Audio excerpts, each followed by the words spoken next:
탄소 중립을 위한 그린 수소 및 화학 공정, 기술 변화라는 주제를 청해 보겠습니다. 과학자들은 이런 온실가스 배출과 기후변화를 현실로 받아들이고 있고요. 무엇보다 큰 위험은 불확실성이라고 생각을 하는데요. 이런 불확실성을 줄이고 사람들이 서스테이너블하게 살아가기 위해서 화석연료의 사용을 줄이고 온실가스 배출을 낮춰야 된다라는 이야기를 하고 있습니다. 생각하는 것보다 훨씬 시급한 문제라서 지금 당장 행동을 취하고 저희가 쓰고 있는 화석연료의 사용을 줄이고 CO2의 배출을 연간 평균 3.5%씩 저감을 해도 2050년이 됐을 때 1.5도 정도의 기온 상승을 피할 수가 없고, 그런 행동을 하지 않았을 경우에는 3도나 4도 그 이상의 지구 온도가 올라갈 것이라고 얘기를 하고 있습니다. 모든 산업 전반에 걸쳐서 탄소 사용을 줄이라는 요구가 있습니다. 그리고 그 중심에 수소의 사용이 있습니다. 수소는 탄소가 없는 H2라는 분자인데요. 수소를 에너지원으로 사용하였을 경우에는 이산화탄소의 배출이 없을 수 있습니다. 이런 탄소 배출 규제와 수소의 사용에 대해서 전 세계에서는 한국뿐만이 아니고 미국, 중국, 독일, 호주 비롯해서 많은 나라에서 어떻게 수소를 더 많이 활용할 것인가, 그리고 산업을 개편할 것인가에 대해서 정책을 발표하고 있습니다. 미국에서는 수소차를 100만 대를 보급하고 충전소를 1000여 개를 만들고, 중국이나 일본도 비슷하고요. 독일도 비슷합니다. 수소는 전통적으로 석유나 석탄, 천연가스 같은 것을 개질해서 만드는 방법으로 생산했습니다. 그걸 그레이 수소라고 부르는데요. 여전히 석유나 석탄을 원료로 쓰기 때문에 그 과정에서 이산화탄소가 많이 배출이 됩니다. 그 다음에 그 같은 방법으로 만들지만 발생된 CO2를 포집하고 저장하는 기술을 이용해서 생산 과정 중에 CO2 배출을 저감하는 기술이 있으면 그걸 블루수소라고 얘기를 합니다. 생산 과정에서 CO2 배출이 거의 없거나 전혀 없는 수소를 그린 수소라고 하는데, 풍력이나 태양광과 같은 재생에너지를 이용해서, 그리고 물을 분해해서 만드는 수소를 이야기합니다. 저희가 수전해라고 부르는 것인데요. 그린 수소는 재생에너지를 이용한 전기의 물분해, 그렇게 나온 수소를 그린 수소라고 말할 수 있겠습니다. 그러면 그렇게 그린 수소를 만드는 데 필요한 전력이 풍력이나 태양광 등 재생에너지에서 온다고 했는데요. 이 기사는 최근에 나온 기사인데, 작년에 제주도에서는 보급된 풍력 발전소가 77회 발전을 멈췄다라고 이야기하고 있습니다. 이렇게 발전을 멈춘 이유로 에너지 저장 장치의 문제를 들고 있는데요. 에너지 저장 장치의 문제점을 이야기하는 이유는 풍력이나 태양광이 바람이 많이 불거나 햇빛이 강할 때는 발전량이 많다가, 또 바람이 없거나 태양광이 없을 때는 발전을 하지 못하게 됩니다. 저희는 그것을 간헐성 문제라고 하는데요. 그 간헐성 문제를 해결하기 위해서는 그렇게 생산된 전력을 필요할 때는 저장하고 또 필요할 때는 꺼내 쓰는 에너지 저장 장치가 옆에 있어야 됩니다. 그런데 그 두 개가 서로 맞물려 돌아가기 때문에 일각에서는 풍력이나 태양광 같은 신재생 에너지에 현재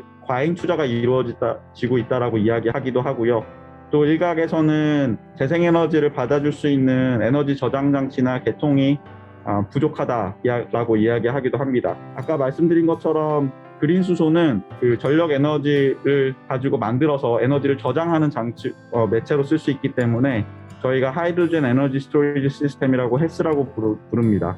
그래서 태양광이나 풍력에서 나온 전력을 수소의 형태로 저장을 했다가 에너지가 필요할 때, 그리고 재생에너지 전력이 모자랄 때 그 수소를 꺼내가지고 다시 전력을 만들 수 있습니다. 이런 수소는 배터리나 다른 물질들보다 압축하거나 액체로 만들어서 그 에너지 밀도를 크게 높일 수 있습니다. 아직 그린 수소를 활용하기에 문제점 혹은 걸림돌도 많이 있습니다. 첫 번째 걸림돌로 이야기되는 것이 경제성입니다. 그런데 그린 수소는 깨끗한데, 문제점은 그린 수소를 생산하는 데 필요한 전력을 생각하면 그 가격을 낮추는 데 한계가 있습니다. 그린 수소를 생산하는 다른 어려움으로 들고 있는 것 중에 하나가 그 안에 들어가는 소재 중에 이리듐이 있습니다. 이리듐은 전 세계 생산량이 현재 연간 5에서 7톤 정도로 알려져 있고요. 한국은 재작년 정도에 연간 700kg의 이리듐을 수입했다고 합니다.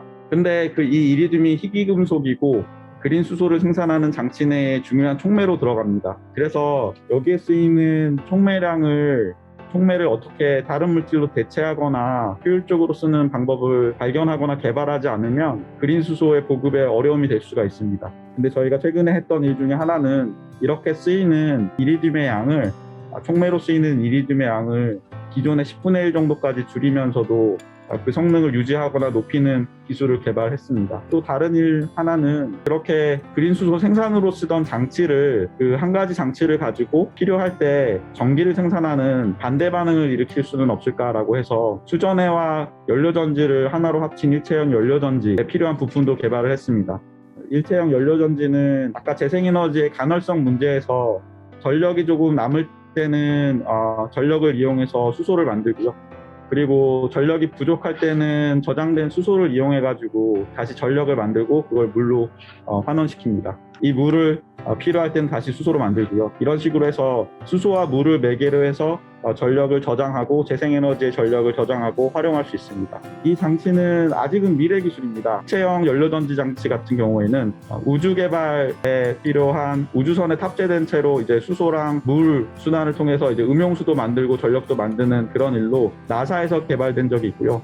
일본 우주 탐사국에서도 실증이 된 바가 있습니다. 조금 더 나아가서 탄소 중립 전반에 걸쳐서 과학과 기술이 어떤 역할을 할지에 대해서 제 생각을 말씀을 드리겠습니다. 예전 저희 속담 중에 천둥 번개가 많이 치는 해에는 농사가 풍년이 든다라는 속담이 있습니다. 번개가 많이 치면 공기 중에 질소가 반응을 해서 기효가 돼서 그해 농사가 잘 된다라는 속담인데요. 저는 그걸 다른 용어로 과학적인 용어로 전동화라고 부릅니다. 저는 이게 탄소 중립 시대에 가면 테이블탑 정도 되는 작은 장치에 전기 그리고 물 그리고 공기 중에 이산화탄소 혹은 질소를 집어넣고 거기서 유용한 산화수소물이나 질화물들을 만들 수 있다고 생각을 합니다. 저희는 2017년에 첫 번째 논문을 발표한 이후로 최근에도 100배 이상 활성이 좋은 전기화 기반 암모니아 생산 공정을 촉매를 발표를 했습니다. 이 기술은 아주 최근에 개발이 시작되었고 중국, 미국 저희를 포함해서 기술 경쟁 중에 있습니다. 여기 MIT가 2020년에 발표한 촉매 활성이 나와 있는데요. 저희와 한 10배 정도 차이가 있습니다. 물론 이제 시스템도 다르고 많은 조건들이 다르지만 이 10배가 그렇게 큰 차이라고 생각하지는 않습니다. 저희의 현 수준은 미국 에너지성이 제시한 전기화학적 암모니아 합성의 상업화 목표에는 아직도 1000배 정도 모자랍니다. 이 목표를 달성한 그룹은 아직 없고요. 이렇게 달성되었을 경우에는 그때 하버보시 공정을 작은 테이블탑에 전력 기반 전기화학 암모니아 공정으로 바꿀 수는 있지 않을까라는 고민을 할 수 있습니다. 그래서 상업 생산을 고려할 수 있는 목표는 현 수준의 1000배 정도로 아직 높이 있습니다. 이제 그린 수소 생산은 수전에는 예전부터 몇백 년 해오던 길이지만 일체형 연료전지 혹은 전기화학적 암모니아 생산은 저희가 아직 가보지 않은 길입니다. 저는 그게 탄소 중립의 길이라고 생각을 하고요. 현재 상업화된 암모니아 하버보시 공정은 전환율이 10에서 20% 정도라고 알려져 있는데요. 당시 나왔던 전환율에 비하면 높은 발전이 있었습니다. 우리가 생각하는 것보다 훨씬 더 많은 문제들이 있습니다. 지구의 체온이 이제 계속 올라가고 있고, 그로 인해서 탄소의 사이클, 그다음에 질소의 사이클, 그다음에 산소의 사이클, 그런 우리 어떤 지구의 체온이 유지되기 위해서 일정 부분의 범위 내에서 운정돼야 되는 어떤 생태학적인 이런 사이클이 지금 무너지고 있다. 그게 이제 탄소 지표를 통해서 분명하게 드러나고 있는 현상이고, 그런 것들은 과학적으로 이미 증명이 됐기 때문에 그걸 대처하지 않으면 안 된다. 우리가 사용하는 에너지에 대한 변화가 좀 필요하다. 탄소 경제에서 이야기했던 어떤 대규모 자본의 어떤 축적과 그걸 통한 대규모 공급, 소비했던 어떤 패턴이 좀 분산화되고 해체되고 있는 과정이다. 그래서 에너지도 어떤 한 국가가 에너지를 이제 생산하고 그걸 수입해서 이렇게 해소하는 게 아니라 각 지역마다 기술을 통해서 에너지를 이제 수급하는 생산과 소비를 하는 에너지 프로슈머의 시대가 오고 있다.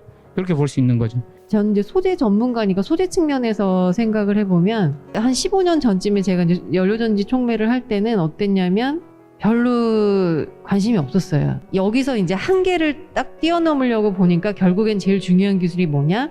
이제 소재 쪽으로 들어가는 거예요. 그러니까 촉매 같은 원천 소재 쪽이 그래서 다시 최근에는 굉장히 많이 관심을 받고 있습니다. 그다음에 이제 기후변화 대응 기술도 벌써 수십 년 전, 4, 50년 전에도 하고 있었어요. CO2를 저감하는 기술이나 전환하는 기술 말고 추가적인 온실가스, 메탄과 관련해서 메탄을 저감하거나 아니면 다른 유용한 자원으로 전환하는 기술 이런 것들이 최근 1, 2년에 만들어진 게 아니라 오래전 수십 년 전부터 하고 있었거든요.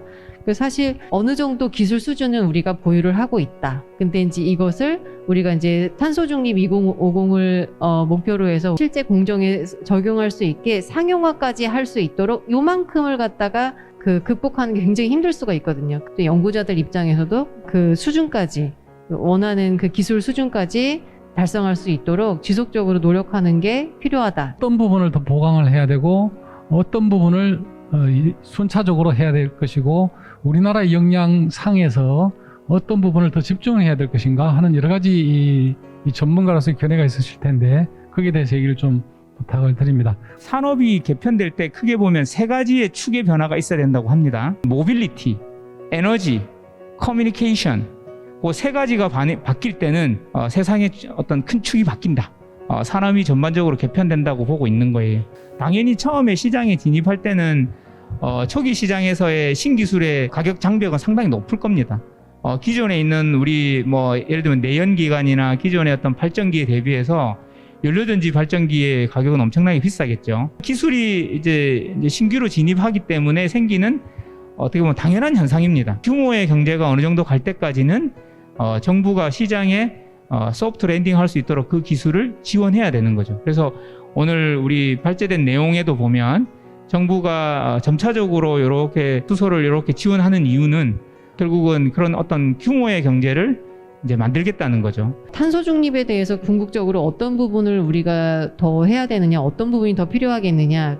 연구자 입장에서는 정말 이제 기술을 갖다가 고도화시켜서 정말 상용할 수 있게 지금 하던 것처럼 꾸준히 연구를 잘 하는 거, 그런 부분이 필요하겠고, 선진국에서 선진 기술을 가지고 개발을 할 건데 국산 기술을 쓸 수 있도록 하려면 이제 정부의 지원도 추가적인 지원도 필요할 거고, 기업에서도 최대한 좀 많이 협력 사업이나 아니면 이제 실증 이런 것들을 통해서 이제 자체 기술을 좀 더 활용 비율을 좀 높여주는 부분, 그런 부분들이 좀 필요하다고 예전부터 생각을 해왔습니다. 저희가 지금 연구소에서 하고 있는 실험실에서 개발한 기술을 정말 즉각 적용해야 되는 그런 시급성들이 나오고 있고요. 그 과정에서 우려의 목소리도 있습니다. 분명히 저희가 가보지 않은, 아까 저희 연료전지 연구단도 30여 년의 역사를 가지고 있지만 이렇게 시장에 빨리 적용되고 확대 보급되는 것은 처음인 것 같은데요. 이렇게 기술이 필드에 나갈 때 차근차근 안전과 챙길 것을 챙기면서 나아가야 된다라는 그런 생각도 하고 있습니다. 기술의 문제가 아니라 다른 안전이나 인프라의 문제로 국민 수용성이 떨어진다던가 하는 일이 있으면 안 될 거라고 생각을 하고요. 이리듐하고 프래티늄 이게 두 가지가 나오는데 소재 개발에 있어서 프래티늄, 백금 이거는 앞으로 필요가 없게 되는 건지 이 분야에 있어서는 그런 문제하고 백금은 여전히 중요하게 쓰이고 있습니다. 백금은 지금 말씀드린 그 그린 수소 생산 장치에 백금과 이리듐이 두 가지 촉매로 현재 사용이 되고 있는데 백금은 그동안에 많은 기술 개발을 통해서 상당량 저감이 되어 있습니다. 이리듐에 비해서는 한 10분의 1 정도 수준으로밖에 쓰이고 있지 않고요. 그래서 백금보다 이리듐에 대해서 제가 강조를 드린 것입니다. 백금과 이리듐 둘 다 더 저감하거나 아니면 다른 물질로 대체하는 것이 필요합니다. 첫 번째 이제 제가 궁금한 거는 그러면 수소 경제로 가기 위해서는 결국은 전력을 만들어 가지고 활용할 수밖에 없을 텐데 신재생 에너지를 할 수 있는 게 20%나 30%라 그러면 나머지 70%는 여전히 화석 연료나 원재료 관련된 걸 쓸 수밖에 없는 것이고, 그럼 이제 한국 국가적인 관점에서도 그런 이제 한계가 봉착되어 있고 또 전 지구적인 관점에서 여전히 마찬가지로 그런 딜레마가 있기 때문에 지금 이제 2050년 탄소 중립 2050 우리 전략을 세웠는데 그 관점에서 봤을 때 과연 그린 수소가 차지할 수 있는 비율이 어느 정도 될 것이고 그 다음에 그걸로 가능한 것인지 그런적인 질문을 좀 드리고 싶습니다. 첫 번째는 수소 수입은 지금 염두에 두고 있습니다. 2050년, 2040년까지 정부가 필요로 하다고 생각하는 추가의 수소가 한 530만 톤 정도 됩니다. 현재는 우리가 얼마 정도 되냐면 한 200만 톤 정도 됩니다. 국내에 유통되는 수소의 생산량이 한 200만 톤 정도 되고 거기에 99%를 플라스틱 만들거나 비닐 만들 때 쓰고 있습니다. 단 1% 정도가 지금 수소 충전소나 이렇게 유통되고 있는데 향후 3, 4년 내에 수소 전기차가 지금 속도대로 증가되고 나면 모자라겠죠. 그래서 그 모자라는 어떤 신규의 수소 수요는 정부에서도 이제 부생수소가 있으니까 일단 계속 사용은 해야 될 것 같고 그 다음에 이제 추출 수소, 그 다음에 오늘 이야기했던 발제된 수전의 수소, 그리고 그걸 해도 계산상으로는 모자란다.